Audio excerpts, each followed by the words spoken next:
ប្រាសាទតាមុនធំជាស្ថាបត្យកម្មខ្មែរដែលកសាងឡើងនៅសតវត្សទី11ដល់ទី13ដោយព្រះបាទជ័យវរ្ម័នទី7ប្រាសាទនេះមានទីតាំងស្ថិតនៅភូមិតាមុនសែនជ័យឃុំគុកមនស្រុកបន្ទាយអំពិលខេត្តឧត្តរមានជ័យដែលមានប្រាសាទដំរីទ្រូមនៅក្បែរនោះនិងមានចម្ងាយ13គីឡូម៉ែត្រពីប្រាសាទតាក្របីដែលស្ថិតនៅលើជួរភ្នំដងរែក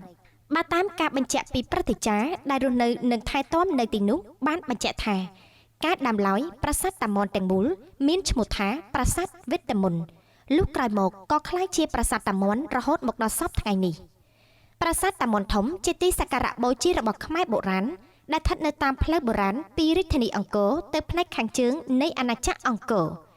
ប្រាសាទនេះក៏សាងឡើងដើម្បីឧទ្ទិសដល់ព្រះសិវៈក្នុងព្រហ្មញ្ញសាសនាប្រាសាទនេះដែរក៏សាងឡើងនៅក្នុងសម័យអាណាចក្រអង្គរដែលមានទីតាំងស្ថិតនៅលើជួរភ្នំដងរែកប្រសិនបើគ្មានដើមឈើនៅលើជម្រាលភ្នំនៅពីមុខប្រាសាទគេនឹងឃើញមានទិដ្ឋភាពដ៏ស្អាតលើដីទំនាបរបស់កម្ពុជាឆ្ពោះទៅភាគខាងត្បូងបើគេចេញពីខ្លោងទ្វារប្រាសាទគេអាចធ្វើដំណើរលើផ្លូវបុរាណដែលមកពីរាជធានីអង្គរចំណែកនៅខាងក្រោមមានស្រះទឹកបុរាណមួយប្រាសាទតាមុនធំជាប្រាសាទដែលតម្កល់ព្រះសិវលិង្គធម្មជាតិមួយដែលមានឈ្មោះថាស្វាយចម្ពុលិង្គដែលមានន័យថាលិង្គដែលកាត់ឡើងដោយខ្លួនឯងប្រាសាទបុរាណខ្មែរភាគច្រើនតម្រង់ទិសឆ្ពោះទៅទិសខាងកើតចំ90ដឺក្រេហេតុនេះអនុញ្ញាតឲ្យព្រះអាទិត្យរះដើម្បីបំភ្លឺអាទិទេពនៅទីជម្រកកណ្ដាល2ដងក្នុងមួយឆ្នាំប្រាសាទខ្មែរពី3ប៉ុណ្ណោះដែលមានខ្លោងទ្វារបែរមុខទៅទិសខាងត្បូងដូចជាប្រាសាទភិមាននិងប្រាសាទតាមុនធំប្រាសាទដែលបែរមុខទៅទិសខាងត្បូងមានការជាប់ទាក់ទងនឹងព្រះយមរាជគឺជាព្រះអាទិទេពនៃការស្លាប់ប្រាសាទភិមានក៏ដូចជាប្រាសាទតាមុនធំបានបែរទៅទិសខាងត្បូងដែលតម្រង់ទៅរករាជធានីអង្គរប្រាសាទតាមុនធំបែរមុខទៅទិសខាងត្បូងមាន 171.5 ដឺក្រេដែលមាន 8.5 ដឺក្រេទៅខាងត្បូងនិងមាន 24 ដឺក្រេតម្រង់ទៅកាន់រាជធានីអង្គរលក្ខណៈពិសិដ្ឋនៃទីតាំងដ៏អស្ចារ្យនេះក៏ដោយសារតែវត្តមានរបស់ថ្មធម្មជាតិមួយដែលមានលក្ខណៈសើមជានិច្ចបណ្ដាលមកពីចរន្តទឹកដែលផុសចេញពីបាតភ្នំគឺថ្មធម្មជាតិនេះហើយដែលគេបានប្រដូចទៅនឹងព្រះសិវលិង្គឬលិង្គព្រះឥសូរដ៏មានមហិទ្ធិឫទ្ធិក្នុងសម័យកាលបុរាណប្រការនេះហើយដែលថ្មលិង្គស្វ័យចម្ពូបានคล้ายទៅជាចំណុចកណ្ដាលឬបេះដូងនៃប្រាសាទតាមុនធំដោយហេតុថាមានការសាងសង់ប្រាង្គហុំព័ទ្ធពីលើព្រមទាំងសំណង់ឧបសម្ព័ន្ធនានានៅជុំវិញក្នុងបរិបទនេះហើយទើបទីតាំងនៃប្រាសាទកាន់តែស័ក្តិសិទ្ធិឡើងមួយគុណជាទ្វេដងតាក់ទងនឹងប្រវត្តិនៃឈ្មោះប្រាសាទនេះផងដែរត្រូវបានគេបញ្ជាក់ឲ្យដឹងថាប្រាសាទបុរាណខ្មែរភាគច្រើនដែលមានឈ្មោះហៅរហូតមកដល់សព្វថ្ងៃគឺអាស្រ័យទៅលើប្រជាជននៅក្នុងតំបន់នោះជាអ្នកហៅឬជាអ្នកដាក់ឈ្មោះការហៅឈ្មោះឬការដាក់ឈ្មោះឲ្យប្រាសាទទាំងនោះគឺអាស្រ័យលើស្ថានភាពទីតាំងភូមិសាស្ត្រធម្មជាតិជុំវិញលក្ខណៈប្រាង្គរបស់ប្រាសាទរឿងព្រេងដែលនិយាយតៗគ្នាជួនកាលខ្លះទៀតគេហៅដោយយោងទៅតាមរូបបដិមាឬចម្លាក់ផ្សេងៗដែលមាននៅក្នុងប្រាសាទស្រាប់ដែលគេមានជំនឿឬយល់ថាសំខាន់សម្រាប់ប្រជាជនរស់នៅជុំវិញសហគមន៍របស់ពួកគេចំពោះប្រាសាទតាមុនធំប្រជាជនដែលរស់នៅក្នុងតំបន់នោះជាពិសេសចាស់ៗគាត់និយាយថាប្រាសាទតាមុនធំបើតាមចាស់ពីដើមដំណាលតមកថាប្រាសាទនេះមានឈ្មោះថាប្រាសាទតាមទាន់ការដែលហៅប្រាសាទតាមទាន់ដូចនេះដោយសារមានរឿងព្រេងមួយបានដំណាលតមកថាកាលពីដើមឡើយមានព្រះមហាក្សត្រមួយព្រះអង្គឈ្មោះយៈសោកេព្រះអង្គសពព្រះហឫទ័យចិញ្ចឹមសត្វបក្សាបក្សីខ្លាំងណាស់ក្នុងចំណោមសត្វបក្សាបក្សីទាំងនោះសត្វទទាជាសត្វដែលព្រះអង្គសពព្រះហឫទ័យជាងគេដោយសារតែរាជកិច្ចច្រើនក្នុងការមើលការខុសត្រូវចំពោះប្រជានុរាស្ត្រនិងការការពារទឹកដីពីការឈ្លានពានពីសត្រូវធ្វើឲ្យព្រះបាទយៈសោកេផ្លិចភ្លាំងមិនបានដាក់ចំណីឲ្យសត្វទទាស៊ីពេញមួយថ្ងៃគឺនៅថ្ងៃពេញបូរមីតែម្ដងដែលជាហេតុធ្វើឲ្យសត្វទទានោះងាប់ហើយបានចាប់កំណើតជាព្រះមហាក្សត្រឈ្មោះព្រះបាទឧឡូដែលមានគំនិតគុំគួនចង់កំហឹងចង់សងសឹកជាមួយព្រះបាទយៈសោកេដែលធ្វើឲ្យខ្លួនស្លាប់កាលពីអតីតជាតិដែលទៅជាសត្វទទានោះព្រះបាទឧឡូបានលើកទ័ពជាច្រើនតាមប្រហារព្រះបាទយៈសោកេដើម្បីសងសឹកព្រះបាទយៈសោកេដោយសារកម្លាំងទ័ពរបស់ខ្លួនមានតិចជាងព្រះបាទឧឡូក៏បានភៀសព្រះកាយចេញពីព្រះនគរដោយជិះដំរីសភ្លុកខៀវចូលក្នុងព្រៃដោយនាំព្រះអគ្គមហេសីឈ្មោះនាងបទុមនិងបុត្រានៅក្នុងផ្ទៃទៅជាមួយពេលទៅដល់ក្នុងព្រៃនៅលើភ្នំដងរែកព្រះអង្គបានចុះសម្រាកនៅទីនោះគឺថ្មក្រែសពថ្ងៃនៅត្រង់រូបដំរីទ្រោម ហើយព្រះបាទយៈសោកេបាននាំអគ្គមហេសីរបស់ខ្លួនឡើងទៅលើខ្នងភ្នំកសាងប្រាសាទមួយនៅទីនោះសពថ្ងៃគឺប្រាសាទតាមុនធំស្នាក់នៅបាន7ខែ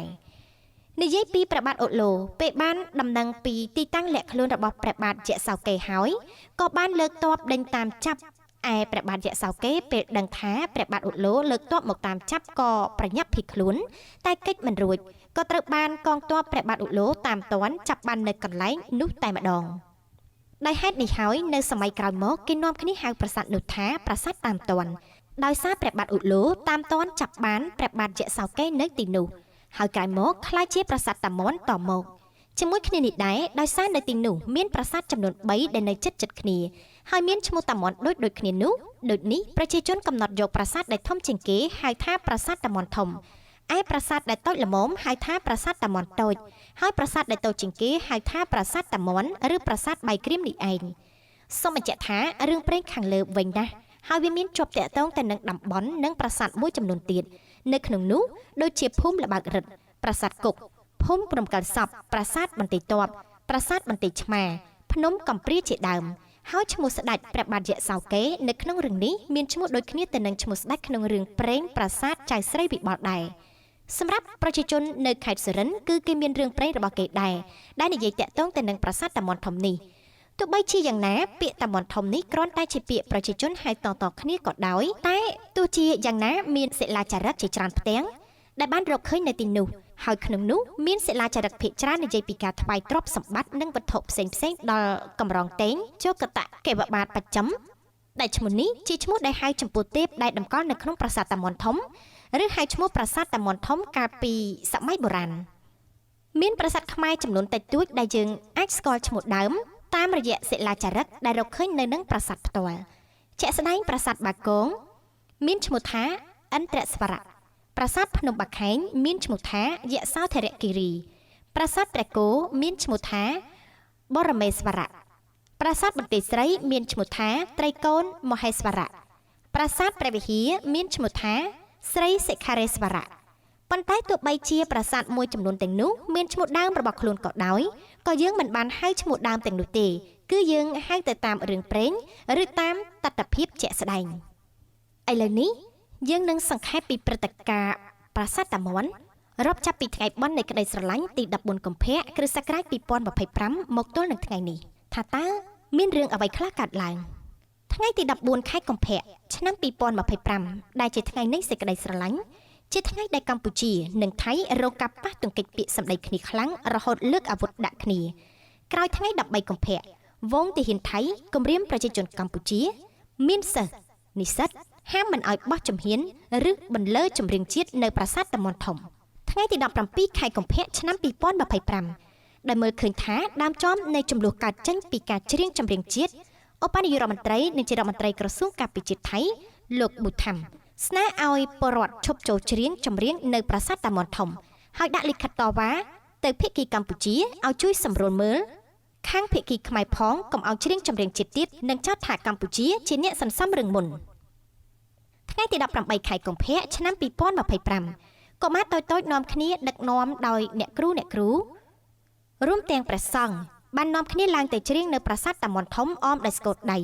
បន្លឺសូរសៀងក៏ក្រៅព្រៃពីរោះក្រៃលែងដែលបទនោះមានចំណងជើងថាតើអ្នកដឹងទេជនជាអ្នកខ្មែរមាន33តួថ្ងៃទី19ខែកុម្ភៈឆ្នាំ2025បណ្ឌិតប្រវត្តិសាស្ត្រថៃបង្ហាញពីការភ័ន្តច្រឡំរវាងប្រាសាទតាមុនបៃក្រៀមនៅខេត្តសុរិន្ទប្រទេសថៃនិងប្រាសាទតាមុនធំនៅភូមិគោកមាន់នៅខេត្តឧត្តរមានជ័យនៃប្រទេសកម្ពុជាថ្ងៃទី20ខែកុម្ភៈឆ្នាំ2025នាយករដ្ឋមន្ត្រីថៃបានប្រកាសថាប្រាសាទតាមុនធំស្ថិតក្នុងដីរបស់គេគឺស្ថិតក្នុងដីថៃខេត្តសុរិន្ទថ្ងៃទី23ខែកុម្ភៈឆ្នាំ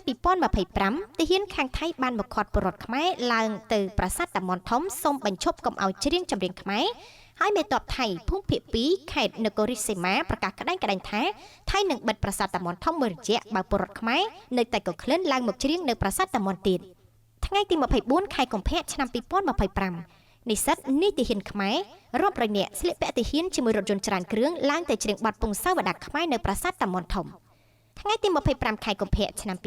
2025សារព័ត៌មានថៃរដ្ឋបានចុះថាខាងខ្មែរសន្សំរឿងណាស់គេនាំទេសចរសិស្សនិស្សិតជាពលរដ្ឋថៃឡើងទៅប្រាសាទតាមាន់មានមគ្គុទ្ទេសក៍ស្លៀកពាក់ទាហានរៀបរាប់ពីប្រាសាទតាមាន់កសាងដោយវីរក្សត្រថៃត្រូវទាហានខ្មែរស្ដាប់បានទ្រាំមិនបានបង្អាក់ការរៀបរាប់ជាបន្ទាន់នៅថ្ងៃទី1ខែមីនាឆ្នាំ2025ខាងភាគីថៃស្នើឲ្យសិស្សនិស្សិតបញ្ញវន្តថៃជាពិសេសសាកលវិទ្យាល័យទៅទស្សនកិច្ចសិក្សាឲ្យបានច្រើននៅប្រាសាទតាមាន់ធំថ្ងៃទី5ខែមីនាឆ្នាំ2025ខាងប្រជាប្រដ្ឋកម្ពុជាបាននាំគ្នាឡើងទៅច្រៀងចម្រៀងជនជាតិមានឧបករណ៍ភ្លេងបុរាណខ្មែរស្ថានភាពចាប់ផ្ដើមក្តៅគគុកកំឡុងពេលនោះថ្ងៃទី6ខែមីនាឆ្នាំ2025អាយុធមឧបនាយករដ្ឋមន្ត្រីទាសីហារដ្ឋមន្ត្រីក្រសួងកាពិជាតិបានដឹកនាំថ្នាក់ដឹកនាំក្រសួងកាពិជាតិអគ្គបញ្ជាការដ្ឋានចុះទៅសួរសុខទុក្ខកងទ័ពតាមបណ្ដាព្រំដែនកម្ពុជាថៃនៅទិសយុទ្ធភូមិភាគទី5និងយុទ្ធភូមិភាគទី4និងកងទាហានកម្ពុជាដែលកំពុងឈរជើងប្រចាំការនៅប្រាសាទតាមាន់ធំថ្ងៃទី9ខែមីនាឆ្នាំ2025ក្រសួងកាពិជាតិសៀមស្នើសុំអ្នកនយោបាយបញ្ឈប់រដ្ឋសកម្មភាពជាតិនិយមនៅជុំវិញតំបន់ប្រាសាទតាមាន់ធំនាទល់ដែនខេត្តសុរិន្ទមានព័ត៌មានការផ្អាកការឡើងប្រាសាទតាមាន់ថ្ងៃទី11ខែមីនាឆ្នាំ2025មានការបើកឲ្យឡើងប្រាសាទវិញថ្ងៃទី11 12ខែមីនាឆ្នាំ2025មានសកម្មភាពលួចរំកិលទង់ជាតិសៀមដែលលួចដោតទង់រំកិលម្ដង5ទៅ10ម៉ែត្រត្រូវបានទ័ពខ្មែរដកក្រវែងចោលថ្ងៃទី13ខែមីនាឆ្នាំ2025មានការឃើញកងទ័ពខាងថៃចាប់ផ្ដើមកើតឡើងថ្ងៃទី14ខែមិនិនាឆ្នាំ2025ព្រះសង្ឃនិងដូនជីជ្រុលនិយមថៃតវ៉ាជាប្រមាថទាហានជាតិខ្លួនថាមិនអនុញ្ញាតខ្លួននាំក្រុមព្រះសង្ឃឡើងច្រៀងចម្រៀងជាតិគណៈខាងសៀមប្រាប់ពួកគេថាទៅអត់បានទេរត់ក្រោះខាងខ្មែរធំណាស់ថ្ងៃទី15ខែមិនិនាឆ្នាំ2025សម្ដេចនាយករដ្ឋមន្ត្រីហ៊ុនម៉ាណែតលើកឡើងពីការចុះផ្សាយរបស់កាសែត The Nation របស់ថៃដោយបំភ្លឺថាសម្ដេចនឹងរដ្ឋមន្ត្រីក្រសួងកាពិជាតិបានទូរស័ព្ទទៅសុំទោសរដ្ឋមន្ត្រីការពារជាតិថៃជំវិញករណីប្រជុំមុខដាក់គ្នានៅប្រាសាទតាមាន់ធំថ្ងៃទី16ខែមីនាឆ្នាំ2025យុវជនទាហានកម្ពុជាស្នើសុំពលរដ្ឋកម្ពុជាពេលឡើងទស្សនាប្រាសាទសុំថតតែបរិវេណប្រាសាទបានហើយថ្ងៃទី17ខែមិនិនាឆ្នាំ2025សារព័ត៌មានមួយរបស់ថៃអមដោយរូបភាពកងប្រដាប់អាវុធថៃជាមួយនឹងអត្ថន័យក្រៅផ្លូវការថាទាហានថៃត្រៀមរួចជាស្រេចដើម្បីការពារបរណភាពប្រាសាទតាមាន់ថៃជាមួយនឹងអាវុធដែលខ្មែរគ្មានដូចជាយន្តហោះចម្បាំងទំនើបថ្ងៃទី18ខែមិនិនាឆ្នាំ2025ព្រំដែនខ្មែរថៃតំបន់ប្រាសាទតាមាន់ធំមានភាពស្ងប់ស្ងាត់ល្អឧត្តមសេនីយ៍ត្រីអ្នកវងមេបញ្ជាការកងពលតូចថ្មីជើងលេខ42យុទ្ធភូមិភាគទី4បានឲ្យដឹងថាក្នុងពេលជួបគ្នាកងទ័ពប្រទេសទាំងពីរជជែកគ្នាជាមួយនឹងសំណោចគ្មានឡើយភាពតានតឹងភាគីកម្ពុជាថៃឯកភាពគ្រាថាបញ្ហាព្រំដែនប្រទេសទាំងពីរគួរទុកលទ្ធភាពជជែកដោះស្រាយដោយសន្តិវិធីពលគឺកងទ័ពមិនចង់ប្រឈមមុខដាក់គ្នាដោយចុងអាវុធឡើយដល់ឡែកនៅថ្ងៃទី28ខែឧសភាឆ្នាំ2025មានការប៉ះទង្គិចគ្នារវាងកងទ័ពកម្ពុជានិងកងទ័ពថៃនៅភូមិដេជុំរកតឃុំរកតស្រុកចំខ្សានខេត្តព្រះវិហារនៅតំបន់មុំ3ដែលកងទ័ពថៃបានធ្វើកាប់បាញ់ប្រហារមុនមកលើលេនដ្ឋានដែលជាទីតាំងឈរជើងរបស់ទ័ពកម្ពុជាជាយូរលង់ណាស់មកហើយបណ្ដាលឲ្យបាត់បង់ជីវិតទ័ពយើងម្នាក់ការប៉ះទង្គិចគ្នានេះមិនមែនជាជំរឿនដែលកម្ពុជាចង់បាននោះទេថ្ងៃទី29ខែឧសភាឆ្នាំ2025មេទ័ពកម្ពុជានិងថៃបានជួបចរចាគ្នានៅច្រកព្រំដែនចុងចំអូស្មាច់ដែលទទួលបានលទ្ធផល4ចំណុចសំខាន់គឺភាគីទាំងពីរបន្តដោះស្រាយស្ថានភាពតាមគ្រប់យន្តការដែលមានស្រាប់ដូចជាគណៈកម្មាធិការព្រំដែនចម្រុះ JBC គណៈកម្មាធិការព្រំដែនទូតទៅកម្ពុជាថៃ GBC និងអនុសារណៈនៃការជួបជុលគ្នាឆ្នាំ2000ស្ដីពីការវាស់វែងនិងខណ្ឌសីមាព្រំដែនគោកកម្ពុជាថៃដើម្បីឲ្យព្រំដែនប្រទេសយើងទាំងពីរក្លាយទៅជាព្រំដែនសន្តិភាពមិត្តភាពកិច្ចសហប្រតិបត្តិការនិងការអភិវឌ្ឍភាគីទាំងពីរបន្តគ្រប់គ្រងស្ថានភាពតាមស្ថានភាពដើមរក្សាភាពអត់ធ្មត់និងដោះស្រាយរាល់បញ្ហាតាមរយៈគណៈកម្មាធិការព្រំដែនចម្រុះ JBC ដែលនឹងប្រព្រឹត្តឡើងក្នុងរយៈពេល2ឬ3សប្តាហ៍ខាងមុខដើម្បីរក្សាទំនាក់ទំនងល្អរវាងប្រទេសទាំងពីរភាគីកម្ពុជាស្នើឲ្យមានការគោរពអធិបតេយ្យភាពនិងបូរណភាពទឹកដីទៅវិញទៅមកធ្វើយ៉ាងណាកុំឲ្យមានអរិយភាពដោយព្រឹកថ្ងៃទី28ខែឧសភាឆ្នាំ2025ភាគីកម្ពុជានឹងមិនដកថយឬឈរជើងដោយគ្មានអាវុធនៅចំណុចដែលបានប៉ះទង្គិចគ្នានោះទេព្រោះទីតាំងនោះភាគីកម្ពុជាបានឈរជើងតាំងពីមុនពេលចុះហត្ថលេខាលើអនុសារណៈនៃការជួបជុលគ្នាឆ្នាំ2000ស្ដីពីការវាស់វែងនិងខណ្ឌសីមាព្រំដែនគោករវាងកម្ពុជាថៃ